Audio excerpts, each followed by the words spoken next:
let's do a little exercise together. Hopefully it doesn't make you feel silly if you're alone in front of your computer or tablet, but you will definitely need to put your phone down and have your hands free. Okay, ready? Open up your fingers, both hands, just like this. Then slowly interlace your fingers like this. Then slowly, like this, move them to the side. So what picture did you have in mind when you did that?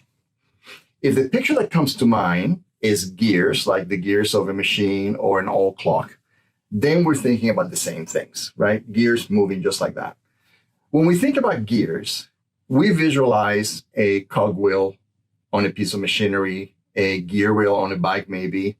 In both cases, the gears are used to transmit torque, rotation. And by doing that, it creates movement, it creates energy, depending on what the gear is for. Here's what I want you to consider when you think about the visual of gears, okay? Number one, the gears must actually connect. There must be actual connection between the gears. Having 2, 3 gears sitting around doing nothing, not connecting, does nothing. Number two, the gears have to connect with the right amount of friction. Too little friction, nothing happens. Too much friction, things may come apart or break apart. Number three, it takes more than one gear to create motion and to meet the objectives of that motion. These 3 elements of how gears work successfully are also the 3 key elements of how engagement works successfully. First, engagement requires connection, and before you can truly connect, you have to understand how people prefer to connect. Marketing to customers on its own is not engagement. Sending marketing materials to prospects on its own is not engagement. Sending emails to employees on its own is not engagement. To increase the potential for connection, you should understand that the channels through which people prefer make a difference.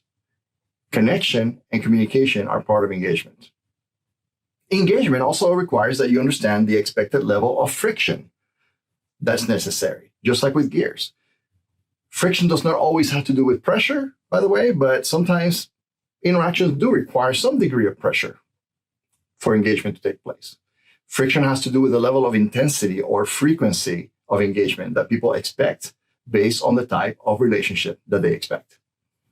Transactional relationships, for example, require less frequent engagements, while individualized assertion relationships need deeper levels of engagement.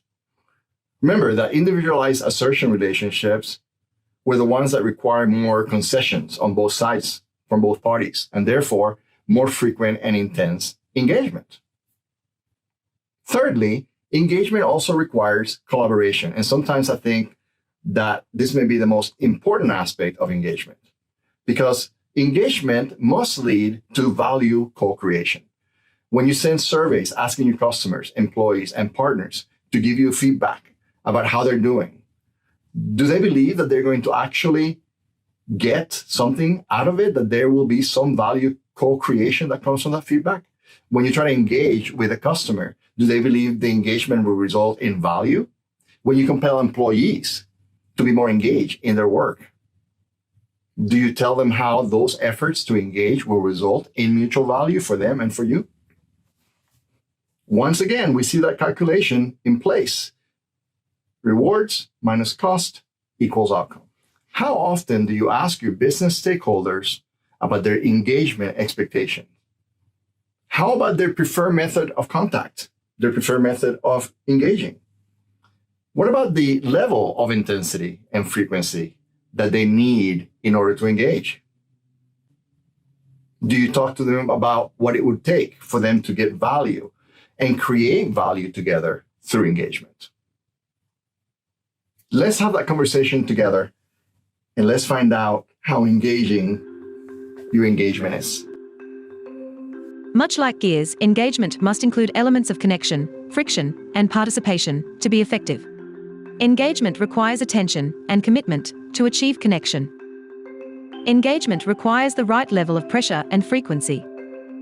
And engagement requires that participants see the value they will get from engaging and participating in value creation. Understanding outcomes motivates customers, employees, and partners to engage.